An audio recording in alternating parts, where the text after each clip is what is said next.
Assalamualaikum warahmatullahi wabarakatuh. Hai semuanya, saya Yosi Afifah Banat, nomor absen 39. Saya di sini akan menyampaikan materi bab 4, metode tafsir Al-Quran, kelas 12 semester 2. Pada bab ini, metode tafsir Al-Quran dibagi menjadi 4, yaitu 1. Metode tafsir tahlili, 2. Metode tafsir maudhu'i, 3. Metode tafsir muqaran, 4. Metode tafsir ijmali. 1. Metode tafsir tahlili. A. Pengertian metode tafsir tahlili. Metode tafsir tahlili adalah cara menafsirkan Al-Quran dengan mengurai dan menganalisa ayat-ayat Al-Quran secara berurutan, sesuai tertib mushaf, dengan membahas segala makna dan aspek yang terkandung di dalamnya. Pola penafsiran yang diterapkan para mufasir yang menggunakan metode tahlili berusaha menjelaskan makna yang terkandung di dalam ayat-ayat Al-Quran secara menyeluruh. Menurut Profesor Dr. Abdul Hai Al-Farmawi, para penafsir yang menggunakan metode tahlili ini dapat dibedakan atas 1. Tafsir bil-ma'thur, yaitu menafsirkan ayat-ayat Al-Quran berdasarkan ayat-ayat yang lain, atau dengan suatu riwayat yang dinukilkan dari Nabi atau sahabat ataupun tabi'in. 2. Tafsir bil-ra'i, yaitu penafsiran Al-Quran dengan menggunakan ijtihad atau penalaran. 3. Tafsir al-sufi, yaitu mentakwilkan ayat-ayat Al-Quran dengan makna yang bertentangan dengan makna zahirnya. Pendekatan yang dilakukan dalam tafsir al-isyari ini adalah dengan menggunakan kemampuan batin. 4. Tafsir al-fiqhi, yaitu tafsir Al-Quran yang penafsirannya berorientasi pada masalah-masalah hukum Islam atau fikih. 5. Tafsir al-falsafafi, yaitu tafsir Al-Quran dengan pendekatan filsafat. 6. Tafsir al-ilmi, yaitu tafsir Al-Quran yang berorientasi pada pengkajian ilmiah terhadap ayat-ayat kauniyah. 7. Tafsir al-adabi al-ijtimai, yaitu corak penafsiran Al-Quran yang menitik beratkan pada persoalan-persoalan kemasyarakatan dan kebahasaan. Para mufasir yang menggunakan metode ini diantaranya adalah 1.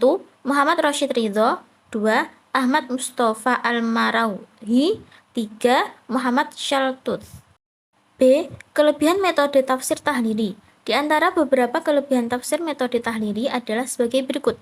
1. Dapat mengetahui dengan mudah tafsir suatu surat atau ayat, karena susunan tertib ayat atau surat mengikuti susunan sebagaimana terdapat dalam mushaf. 2. Mudah mengetahui munasabah atau korelasi antara suatu surat atau ayat dengan surat atau ayat lainnya. 3. Memungkinkan untuk dapat memberikan penafsiran pada semua ayat, meskipun inti penafsiran ayat yang satu merupakan pengulangan dari ayat yang lain, jika ayat-ayat yang ditafsirkan sama atau hampir sama. 4. Mengandung banyak aspek pengetahuan meliputi hukum, sejarah, sains, dan lain-lain. C. Kelemahan tafsir metode tahlili. Metode tafsir tahlili juga memiliki kelemahan, diantaranya adalah sebagai berikut. 1. Menghasilkan penafsiran yang parsial. 2. Subjektivitas mufasir tidak mudah dihindari. Misalnya, adanya ayat yang ditafsirkan dalam rangka membenarkan pendapatnya. 3. Terkesan adanya penafsiran berulang-ulang, terutama terhadap ayat-ayat yang mempunyai tema yang sama. 4. Masuknya pemikiran Israiliyat. D. Tokoh dan karya tafsir metode tahlili. Penafsiran dengan metode ini dapat menggunakan corak tafsir bil-ma'thur atau riwayat, atau tafsir bil-ra'i, yaitu pemikiran. Di antara tokoh atau mufasir yang menggunakan metode ini dan corak penafsirannya bil-ma'thur adalah 1.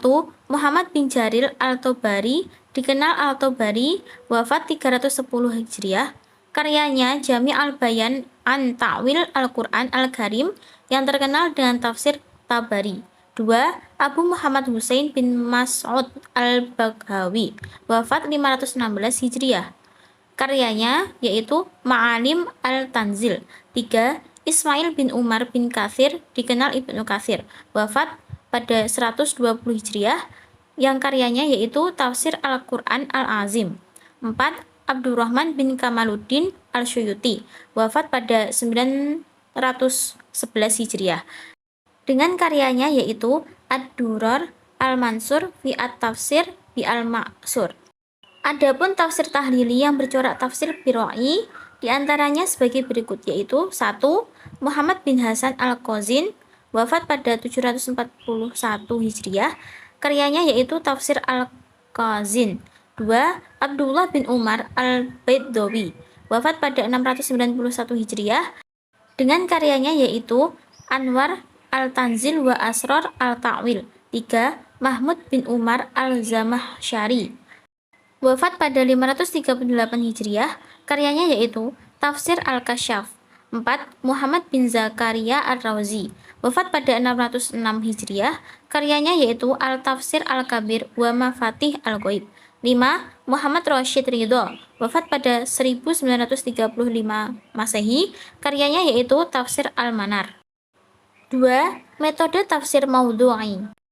A. Pengertian metode tafsir maudhu'i. Metode tafsir maudhu'i disebut juga dengan metode tematik, yaitu menghimpun ayat-ayat Al-Quran yang mempunyai maksud yang sama-sama membicarakan satu topik masalah dan menyusunnya berdasarkan kronologi serta sebab turunnya ayat-ayat atau asbabun nuzul tersebut. Kemudian penafsiran mulai memberikan keterangan dan penjelasan serta mengambil kesimpulan. Menurut Profesor Dr. Abdul Hai Al-Farmawi, seorang guru besar pada Fakultas Usuluddin Al-Azhar, mengemukakan cara menyusun tafsir maudhu'i adalah 1. Memilih atau menetapkan masalah Al-Quran yang akan dikaji secara tematik. 2. Melacak dan menghimpun ayat-ayat yang berkaitan dengan masalah yang telah ditetapkan, ayat Makkiyah dan Madaniyah. 3. Menyusun ayat-ayat tersebut secara runtun menurut kronologi masa turunnya, disertai pengetahuan mengenai latar belakang turunnya ayat atau asbab an-nuzul. 4. Mengetahui korelasi atau munasabah ayat-ayat tersebut di dalam masing-masing suratnya. 5. Menyusun tema bahasan di dalam kerangka yang pas, sistematis, sempurna, dan utuh. 6. Melengkapi pembahasan dan uraian dengan hadis, bila dipandang perlu, sehingga pembahasan menjadi semakin sempurna dan semakin jelas. 7. Mempelajari ayat-ayat tersebut secara tematik dan menyeluruh, dengan cara menghimpun ayat-ayat yang mengandung pengertian serupa, mengkompromikan antara pengertian am dan khos, antara yang mutlak dan yang muqayyad, menyinkronkan ayat-ayat yang lahirnya tampak kontradiktif, menjelaskan ayat nasikh mansuh, sehingga semua ayat yang tersebut bertemu pada satu hal, tanpa perbedaan dan kontradiksi atau tindakan pemaksaan terhadap sebagian ayat kepada makna yang kurang tepat. 8. Menyusun kesimpulan yang menggambarkan jawaban Al-Quran terhadap masalah yang dibahas. B. Corak tafsir maudhu'i. 1. Tafsir yang membahas satu surat secara menyeluruh dan utuh dengan menjelaskan maksudnya yang bersifat umum dan khusus, menjelaskan korelasi antara berbagai masalah yang dikandungnya, sehingga surat itu tampak dalam bentuknya yang betul-betul utuh dan cermat. 2. Tafsir yang menghimpun sejumlah ayat dari berbagai surat yang sama-sama membicarakan satu masalah tertentu. Ayat-ayat tersebut disusun sedemikian rupa dan diletakkan di bawah satu tema bahasan, dan selanjutnya ditafsirkan secara maudhu'i. Bentuk kedua inilah yang lazim terbayang di benak kita ketika mendengar istilah tafsir maudhu'i itu diucapkan. C. Kelebihan tafsir metode maudhu'i. 1. Hasil tafsir metode maudhu'i memberikan pemecahan terhadap permasalahan-permasalahan hidup praktis, sekaligus memberikan jawaban terhadap dugaan sementara orang yang mengatakan bahwa Al-Quran hanya mengandung teori-teori yang tidak menyentuh kehidupan nyata. 2. Sebagai jawaban terhadap tuntutan kehidupan yang selalu berubah dan berkembang dan menumbuhkan rasa kebanggaan terhadap Al-Quran. 3. Studi terhadap ayat-ayat terkumpul dalam satu topik tertentu juga merupakan jalan terbaik dalam merasakan fashohah dan balaghah Al-Quran. 4. Kemungkinan untuk mengetahui satu permasalahan secara lebih mendalam dan lebih terbuka. 5. Tafsir dengan metode maudhu'i lebih tuntas dalam membahas masalah. D. Kelemahan tafsir metode maudhu'i. 1. Terbuka kemungkinan melibatkan pemikiran dalam penafsiran. 2. Tidak menafsirkan segala aspek yang dikandung satu ayat, tetapi hanya salah satu aspek yang menjadi topik pembahasannya saja. E. Tokoh dan karya. Di antara kitab tafsir yang menggunakan metode tafsir maudhu'i adalah sebagai berikut. 1. Wasyaha al-Ashr karya Syekh Mahmud Shaltut. 2. Tema-tema pokok Al-Quran, karya Fazlur Rahmat. 3. Ayat-ayat tahlil, karya Muhammad Quraish Shihab. 3. Metode tafsir Muqaran. A. Pengertian tafsir Muqaran. Tafsir Muqaran antar ayat merupakan upaya membandingkan atau komparasi ayat-ayat Al-Quran antara sebagian dengan sebagian lainnya. Al-Farmawi mendefinisikan tafsir Muqaran antar ayat dengan upaya membandingkan ayat dengan ayat yang berbicara masalah yang sama. B. Ruang lingkup. 1. Ayat-ayat yang memiliki kesamaan redaksi. 2. Ayat-ayat yang memiliki perbedaan ungkapan, tetapi tetap dalam satu maksud. Wilayah kajian perbandingan ayat dengan ayat tidak hanya terbatas pada analisis redaksional atau mabahis lafziyat saja, melainkan mencakup perbedaan kandungan makna masing-masing ayat yang diperbandingkan. Di samping itu, juga dibahas perbedaan kasus yang dibicarakan oleh ayat-ayat tersebut, termasuk juga sebab turunnya ayat serta kondisi masyarakat pada waktu itu. C. Kelebihan tafsir metode Muqaran. 1. Memberikan wawasan penafsiran yang relatif lebih luas kepada para pembaca bila dibandingkan dengan metode-metode yang lain. 2. Membuka pintu untuk bersikap toleran terhadap pendapat orang lain. 3. Berguna bagi mereka yang ingin mengetahui berbagai pendapat tentang suatu ayat, sesuai untuk mereka yang ingin memperluas dan mendalami penafsiran Al-Quran, bukan bagi para pemula. 4. Dengan menggunakan metode komparatif, mufasir didorong untuk mengkaji berbagai ayat dan hadis-hadis serta pendapat-pendapat para mufasir yang lain. D. Kelemahan tafsir metode Muqaran. 1.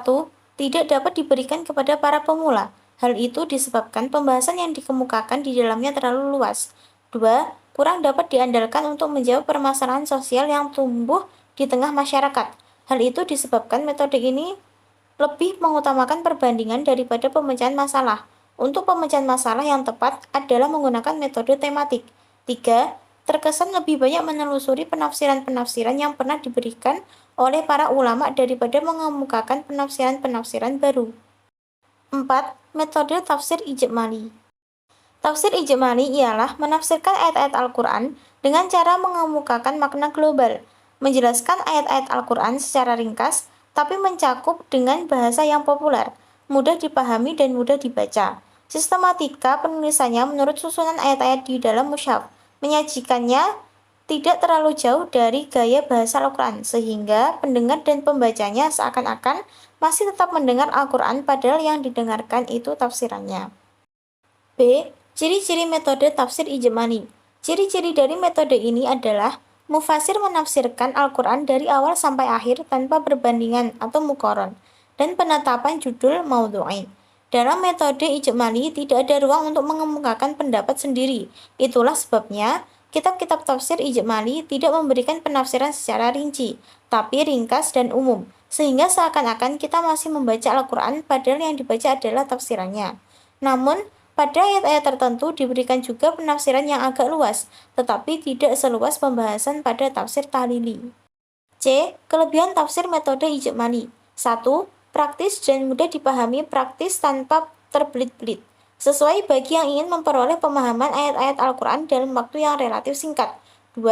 Bebas dari penafsiran Israiliyat, dikarenakannya ringkasnya penafsiran. 3. Menggunakan bahasa yang singkat dan dekat dengan bahasa Al-Quran, karena mufasir langsung menjelaskan pengertian kata atau ayat dengan sinonimnya, dan tidak mengemukakan ide-ide atau pendapat secara pribadi. D. Kelemahan tafsir metode ijmali. Penafsiran metode ijmali ini juga memiliki kelemahan-kelemahan, diantaranya yaitu adalah 1. Kurang diperhatikannya kaitan antara satu ayat dengan ayat yang lainnya. 2. Ruangan penafsiran terbatas untuk penjelasan yang memadai. Contoh tafsir metode ijmali. Di antara para mufasir yang menggunakan metode ijmali adalah sebagai berikut. 1. Tafsir Al-Quran Al-Karim, Muhammad Farid Wajdi. 2. Al-Tafsir Al-Wasit, terbitan Majma' Al-Buhus Al-Islamiyah. 3. Tafsir Jalalain Jalaluddin Al-Suyuti dan Jalaluddin Al-Mahalli. 4. Taj' Al-Tafasir. Mungkin cukup sekian materi yang bisa saya sampaikan. Terima kasih. Wassalamualaikum warahmatullahi wabarakatuh.